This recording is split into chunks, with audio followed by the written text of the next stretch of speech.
Welcome to Roland's Travels, and it's Roland here. Who else could it be?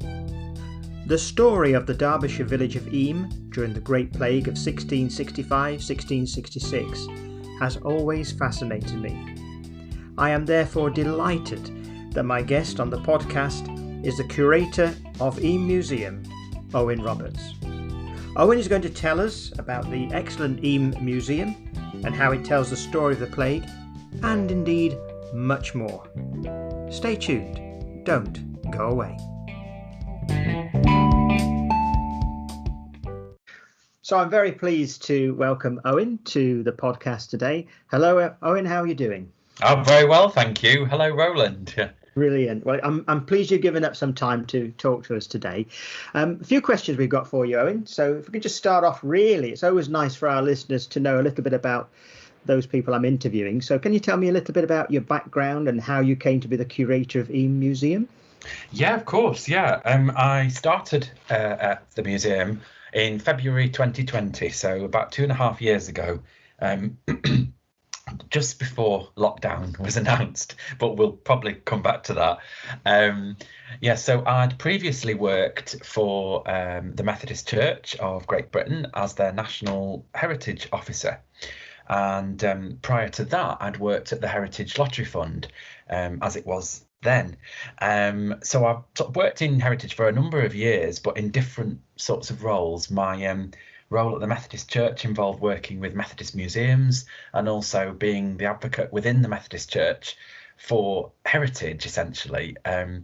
So representing Methodist heritage in sort of other heritage in the heritage sector, and representing in the church world the sort of heritage voice. So it was so sort of I've done that, and I also I've had quite a varied sort of career, really. I did work in the NHS for a number of years, but my first love, if you like, was always history, and eventually when I got into my 30s, I was able to turn my career in that direction. So when I've done my first degree was in English, but I subsequently obtained a master's in public history and heritage. And so, Eyam Museum was the first role I'd had that was committed to one museum, whereas previous ones had been working with a number of different heritage sites. So, yeah. Oh, that's good. It's nice to find out a little bit about how you've got to be where you are. So that's excellent. Now, I've been fortunate enough to visit Eyam several times. I was born in Derbyshire, so it was the village was always a story on the curriculum at junior school. So we knew about Eyam a little bit. So we'll come on to that. And I've been fortunate enough to visit the museum as well. So just for our listeners who haven't visited and had the pleasure yet of coming along, can you tell us a little bit about what the museum's like and how it was originally set up? Yeah, of course. Yeah, the original the original collection of the museum was a private collection that had been put together by somebody called Clarence Daniel, who was a lifelong resident of Eyam, sort of local antiquarian, and he built up a private collection of materials relating to the history of the village. He used to display that collection in his house. That was sort of back in the 1960s and 70s. He had published a lot of local history stuff, and he was absolutely committed to the story of the village. And not only was he a lifelong resident, his family had lived in Eyam for generations, and in fact, his ancestors had been around in Eyam at the time of the plague. When he died, he bequeathed his collection to the local village society, which is like a sort of local historical society. And it was with the wish that they would set up a museum.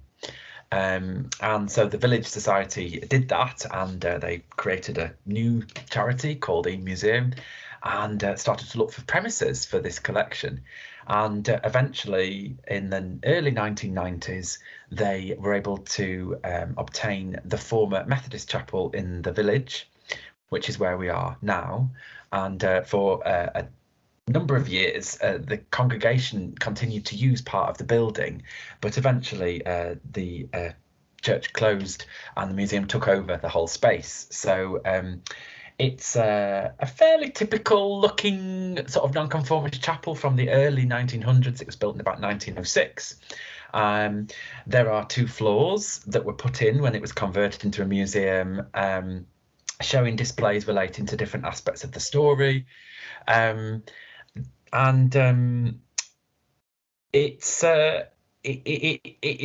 It's quite small scale in terms of the infrastructure. So as a charity, we have a board of trustees, who employ the staff. There is myself, a curator. I'm part-time. Everybody's part-time, and we also have a part-time manager and a part-time shop manager, plus a cleaner and maintenance and bookkeeper. But we're quite small staff team. If you add us all up together, we're not quite 2 full-time members of staff. So it's quite so we run. So a lot of the staffing depends on volunteers. We have a large team of local volunteers who help keep the museum going on a day-to-day basis. So although we're quite small scale in that respect, we're not, in terms of our visitor numbers, we're quite large. We get a large number of visits every year. We average about 30,000 a year, which of course keeps us very busy and makes us a very successful museum. We're very well visited in that respect, as is Eyam. Eyam receives many thousands of visitors every year, people eager to explore, and obviously it's in the Peak District, which attracts lots of tourists anyway, and within the Peak District we're probably one of the most visited villages in the area, because of our story, if you like. So I hope, does that give you a bit of flavour of sort of the setup? Yeah. I think one of the things that you mentioned, it's a small museum, and standing outside of it, looking at the front, and I've experienced this myself, you think this isn't going to take me very long. This is going to be one of those little small village or little town museums that's 1 or 2 rooms, and it'll all be over in 10 minutes. But you do have the TARDIS effect, don't you? So if you'd like to tell us a little bit about the sort of displays you've got in there. Yeah, of course. Yeah, well, our main display is the story of the plague. So we introduce you to what is plague, where plague came from, and then we have numerous displays which give the experience of the village during the plague. That takes up most of the space within the museum. It's currently spread across the ground and the first floor, but we also have displays about the later history of Eyam, the 18th and 19th and early 20th century, the industrial heritage and the sort of social history of that period. And we've also got a small display about the geological history of Eyam. We've got lots of rocks and minerals and fossils and things, which we display as we don't display all of them. We have a lot more in our collection than we display of that, and we also have we currently have an exhibition about the First World War and about Eyam's experience during that period. See, quite a lot to read. And so we say to people it will probably take you anywhere between 3/4 of an hour to 2 hours, depending on how much appetite you have for how much you want to absorb in terms of the information we present. Yeah, that's right. Well, I highly recommend it, and obviously one of the reasons I wanted to interview you is because of not just the story of Eyam, but the fact that your museum tells the story so well, and that anybody visiting, and you're right next to the main car park that most people are likely to park in. All the signs taped into that car park. So the public toilets. And the toilets as well. So all facilities are available. Yeah. That's brilliant. Now, Eyam actually is mentioned a lot in TV programs. In fact, there was one the other night came up again about the plague generally, and Eyam gets a mention in that documentary. So particularly since COVID came along, obviously Eyam's probably attracted people for that reason, as you mentioned earlier. But would you like to just summarise the story of Eyam with regard to the plague and why it's so Yeah, of course. Yeah. So the plague came to Eyam in 1665, and it came in the August-September of that year, and the first deaths took place in early September. By the end of October, 29 people had died. It seems to have arrived. The earliest accounts tell us that it arrived in a box of tailor's materials. In other words, contaminated materials from that were to be used by the village tailor that had been delivered from London. London, of course, in 1665 was undergoing one of its most serious outbreaks of plague. The tailor's materials, it's sometimes thought that it's actually cloth, as in material, but it's probably not cloth. That's a bit of a misunderstanding. The earliest accounts refer more to materials in the sense of probably old clothes that were going to be used as patterns for the tailor to copy, rather than bolts of cloth, as it were. But there are slightly different accounts of that. But the idea being that that cloth was contaminated, that when the box was opened, the materials were a little damp. They were put out to the fire, put in front of the fire to dry. And this is where we get some of the theories about where plague comes from and how it's spread. But it's understood that the fleas that were carrying the bacillus were in there. Now, there is actually subsequent research that has come out in more recent years that suggests that the plague can be carried by human lice, as well as, and so it's not necessarily just rat fleas, it can also be human fleas and human lice. And hideously, that the plague can survive in dead lice and in the feces of dead lice, which actually gives a lot of weight to the idea of cloth from London, despite having travelled, and the journey from London to Eyam in 1665 would have taken several days. That idea that actually does add weight to that the contamination remains live, if you like, even despite that journey. However, I digress. So you have, by the end of October 1665, 29 people have died. But then over the winter months, the plague seems to die down. It seems to sort of fade away, as often happened in plague outbreaks. But it flared up again in the late spring, and by June, the figures rocketed, and it felt that something needed to be done to manage the outbreak. So it seems at that point in June 1666, the decision was made to sort of close the village off. So nobody could leave and nobody could come in. And on one level, this worked, as the plague did not spread to the wider area. It remained in the village, but it came at a price, because by the end of that year of 1666, 260 people had died. Now, the village population at the time was about somewhere between 700 and 900. So you're looking at somewhere between a third and a quarter of the village population being killed. And in some cases, whole families were wiped out. In others, you have interesting scenarios where one family member survives, but the others died. But that's a large proportion by any measure. And the final death took place, the final burial seems to have taken place in the 1st of November of 1666. So the entire outbreak lasted for just over a year, but with a sort of lull in the winter months. And it seems that the village closure took place for a portion of that from sort of June till November-ish. It's quite well documented in the parish registers. We have the burials, and it's indicated which are plague deaths, because there were still deaths of other people who died for other reasons. So we can identify who died from the plague, and by cross-referencing with other sources, for example, wills and the hearth tax, the tax returns of the hearth tax, which was a tax imposed on people in the 1660s, you can map quite accurately the population of the village, who was related to whom, how they were all connected. And so you can actually trace epidemiologically potentially how the plague passed on, because it's understood that during the village closure, a lockdown, as it were, measures were put in place, such as church services took place outdoors. burials did not take place in the churchyard. They had to be done informally in people's gardens or in fields around the village, wherever the sort of bereaved families could manage. And the idea being that household kept distance from one another, there was social distancing.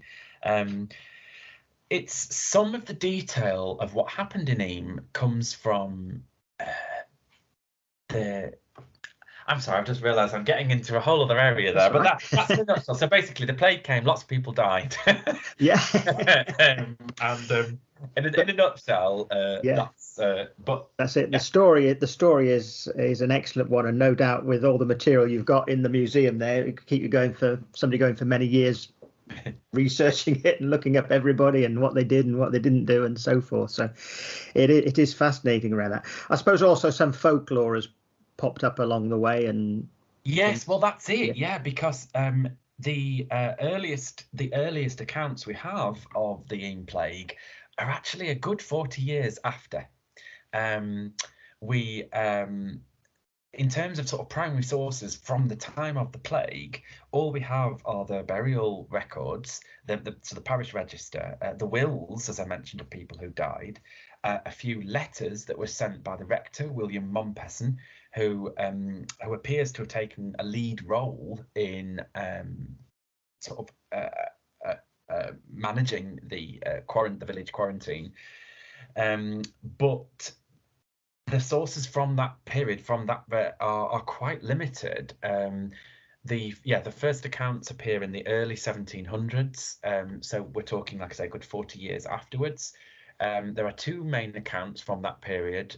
One was from a London-based physician who knew William Mompesson's son, and received information from him about what had happened in Eyam. But there's also an account given by a local writer who was a famous religious leader among dissenters, who was called the Apostle of the Peak, William Bagshaw, who was a local dissenting minister who wanted to talk about the experience of dissenting ministers in that area. And he talks about Thomas Stanley, who was William Mompesson's predecessor. William Mompesson being the rector of the village, but who was quite new to the village when the plague came. But his predecessor was Thomas Stanley, who had been ejected from his living in 1660 after the restoration of the monarchy. So after the Commonwealth had ended and the monarchy was restored, the Church of England dismissed all its dissenting clergy. This is a rather complex bit of church history, but it had quite an impact in that you have the restoration of the monarchy in 1660, and you have an Act of Uniformity with a new Book of Common Prayer. So the Church of England would have to all sign up to the same set of beliefs, and those clergy which did not subscribe to the beliefs set out in the 1662 Book of Common Prayer were ejected, were dismissed, and 2,000 clergy lost their livings in that period, and Thomas Stanley was one of those. So they became dissenters, having previously been part of the established church, but the rules changed and they were out, as it were. So William Bagshaw, in his account, refers to Thomas Stanley as something of a local hero. So we have, from the two earliest accounts, reference to the clergyman, but with a different emphasis as to so it can be. So even early on, there are already there are slightly different versions of events. And then subsequently the story gets picked up by a later rector of Eyam in the 18th century, who writes about it, and his daughter, Anna Seward, who became a quite well-known poet. She published it. So in the late 1700s, there were some other accounts that were published, and then it really takes off in the early 19th century. And there was a particularly famous account by William Wood in the 1840s, which captures a lot of the tradition and the folklore that had developed in the previous 200 years and reports it as fact. Yes. It's a problem, isn't it? Yes. Yeah, and of course those stories, that folklore, has then inspired many novels and plays. And there was an epic poem that was written in the early 1800s about the Eyam experience. So it's inspired an awful lot of creative literature, to the extent that it can be difficult to identify, well, what really happened, or how can we even find out what really happened, you know? And so it's something, in the way that history is, it's made up of lots of different versions and accounts and perspectives, and it can be very hard to identify facts. What is fact? But yeah, so trying to cross-reference, isn't it, and go back as far as you can, and then cross-reference with other people. Yeah. But even then, of course, not all records survive. Which records survive, which don't. So it's Eyam is a really good example of how stories develop, and how folklore develops, and how difficult it can be to separate. How difficult it can be to sort of separate, folklore from factual. What to identify. So it's quite. So that's quite. But people are often aware of the story of Eyam because of those stories. Like there was the play called Roses of Eyam that was written in the 1970s that had a very famous television broadcast, and has also been produced on the stage many, many times. And a lot of people know the story of Eyam from that play, and the various novels of the 20th century that were about the experience. So lots of people have heard of the story and are quite interested in it, this idea of the village closing itself off in order to prevent the disease spreading more widely. It's quite an intoxicating story. Yeah, it is, absolutely. Well, they condemned themselves to death, virtually most of them, didn't they, in the sense that they could have run off and escaped and hopefully not caught it, but they all stayed, and as a result. Yeah, well, but Did you they? see, we don't. There were people who left, and there were windows because the closure seems to have been introduced in around the June time. There was time before that to leave. They could have gone. And indeed, the Montpessons sent their children away. So there were people, and even within the folklore, there are stories of people who broke cover. Somebody who went to Tideswell, the market town nearby, and was escaped, got to Tideswell, was recognised in the market, was recognised as an Eyam person, so was chased out of the town. And that's even within the folklore, you have that, but you also have documentary evidence of Sheffield. The Corporation of Sheffield Records show that bailiffs were paid to sort of guard a particular road into Sheffield to prevent anyone from coming into Sheffield, which is quite interesting because there's always a question as to how far a whole village can be quarantined. How on earth do you do it? I mean, unless you've got an army who can surround the village. Surround it, yes. How can it be enforced? No. So that, but then you also, I think, often Eyam is talked about in terms of sacrifice. But I think I avoid that term. I think that's a rather difficult term because sacrifice implies a degree of choice. And how much choice did everybody really have? Though, you may, those who had no resources, where else would they have gone? Those who didn't know anyone outside the village, if their whole family lived in the village, where would they have gone? Or they might not have wished to have, if they had relations elsewhere, they might not have wished to endanger them by, So I think it's difficult to talk about choice. It's difficult to talk about sacrifice because you can't really be clear. The degree of choice which everyone has would vary according to people's means and circumstances, which I think just makes the story all the more interesting, particularly in the light of our own experience recently. Absolutely. Lockdown, we all have different perspectives on that, and we all have our own experiences that we will. Right. I was going to sort of mention that to you, really, that because of the COVID situation, did you get a lot of attention from the media and them sort of drawing comparisons and parallels from the story. Yeah, very much. I mean, when I said at the beginning, I was appointed just before lockdown in the February of 2020, and on my first day, I was told Canadian National Television are coming next week. I hope you'll be able to do an interview. Radio 4 will tonight want to book in to talk, because of course in February we were all talking about this new virus, and so people internationally were already interested in that famous example of a community quarantine. So from the minute I began, and of course it's quite funny because having worked in previous museum sectors where often you're just desperate for some media interest, to be in a place where without any effort at all, you've got, like I say, Canadian National Television wanting to come over and film, as well as all the sort of things like the Washington Post, things like that. It's as well as national television and stuff, BBC stuff. Everyone was very eager to explore the parallels. And I think that previously the story of Eyam, people have thought, well, what must that have been like? What must it have been like? And we've kind of had our own taste of it now through lockdown, which has just made people even more interested. It's very much, it was very timely.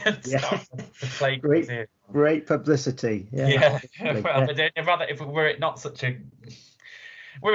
a grim and very a sort of tragedy, it worked out well for you anyway. That's it. Absolutely, it's brilliant stuff. Now, I speak to a number of people that work. I like to visit museums. I'm often talking to people at museums, if not the curator, the volunteers, and so on. I particularly like the small museums, like Eyam. In fact, I went to one the other day, a little museum in a small village in Wiltshire. And what they always tell me, without exception, is this is just a fraction of what we've got on display. We've got rooms full of it somewhere, warehouses or whatever, absolutely stacked with materials. And I take it it's very similar with Eyam. And what do you plan to do with it all is my question. That's it. You see, since the Clarence Daniel collection was bequeathed to the museum, since that was the sort of founding part of the collection, it has actually doubled in size. And so we've now got about 5,000 items. And we only display about 100 of them. So a lot of those items are, and within that I include things like photographs, and also fossils, and we've got a large collection of clay pipes, for example, which were found, sort of archaeological finds, plus a lot of what we call ephemera, so papers, documents, things that were not necessarily created to last forever. So we've got a number of objects that relate to the industrial heritage of Eyam in lead mining, in textiles, because there was a significant textile industry. There was linen and silk weaving, and then later there was shoe making, boot and shoe making. So we have a lot of materials that relate to those industries.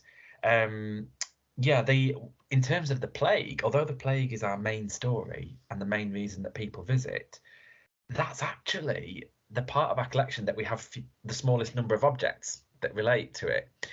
So we have, for example, 2 grave markers that were found in fields where, as I mentioned, when the plague dead were buried informally in gardens and fields rather than in the churchyard. And so the only marking was like a small stone that had a cross sort of gouged into it.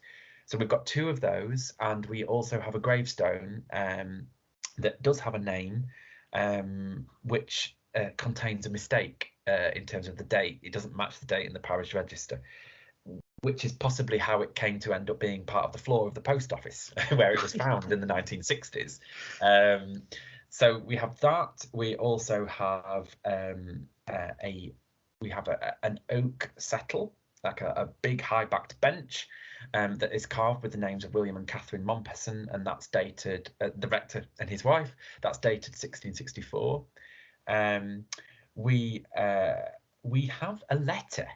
We have a letter that is one of Montpesson's letters, and we are currently investigating at the moment if it's an original. Yeah.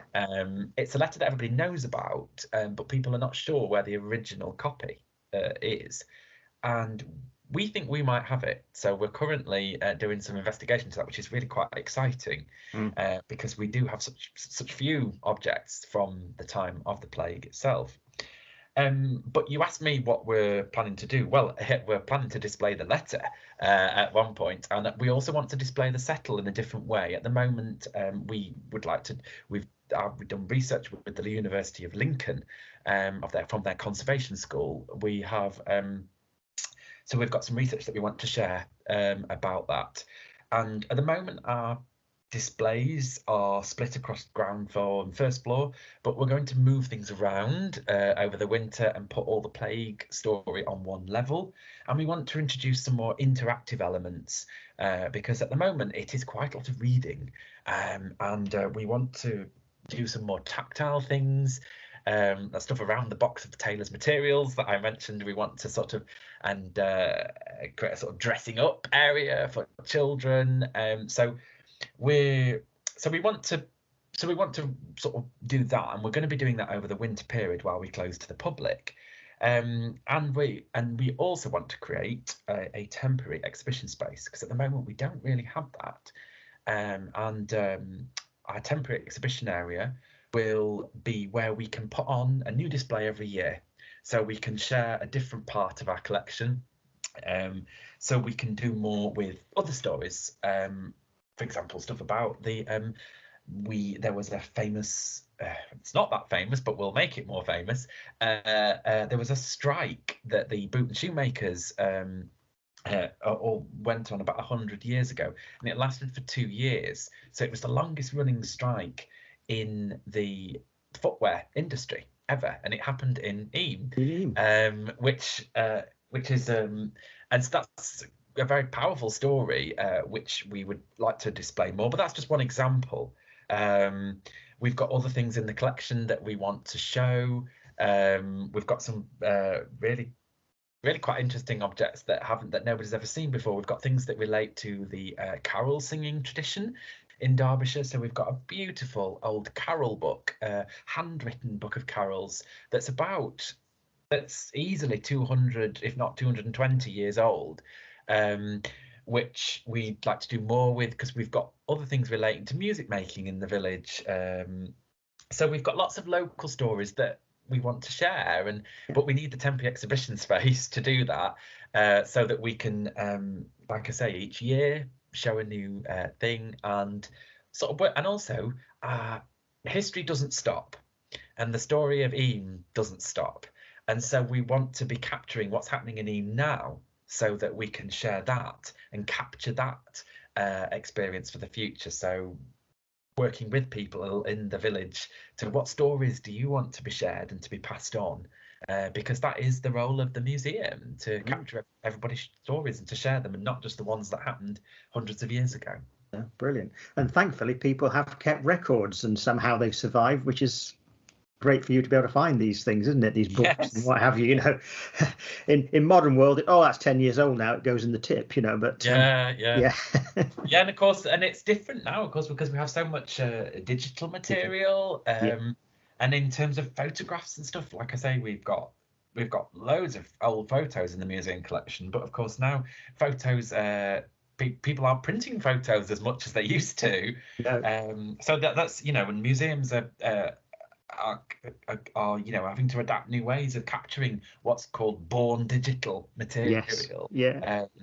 So the volunteers I was chatting to the other day, it was Market Lavington Museum actually, and they said they've got 10,000 photographs, and their goal is to try and scan them all. Wow. So, that's a big collection. It's a big task, isn't it? Yeah.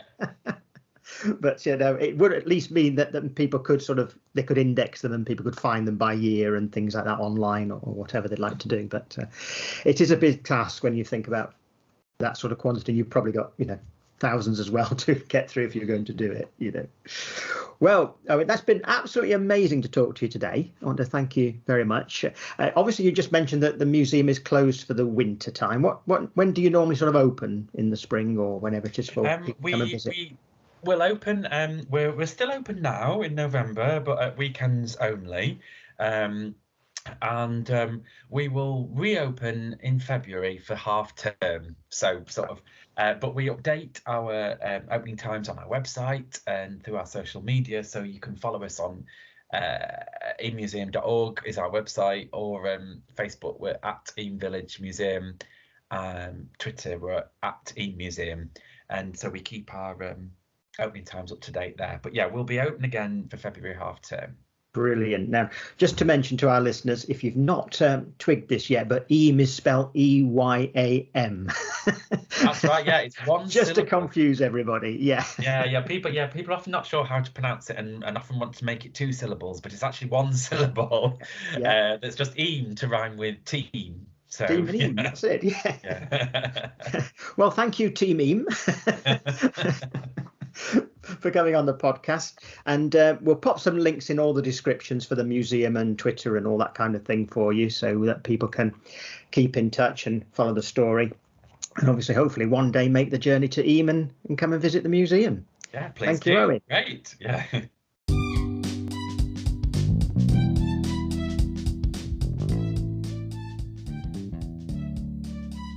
Once again, I would like to thank Owen for joining me on Roland's Travels podcast. It was lovely to hear about Eyam Museum, the Great Plague, and what Eyam Museum has planned for the future. And I'm sure, like me, you wish them very well in telling this story to many more people. If you're not a subscriber yet to Roland's Travels, why not do so before you go? You can then officially be called a Roland's Traveller. Oh yes, that's a title not to be missed. Thank you. In all seriousness, I do appreciate you being here. Take care, and I hope to see you soon.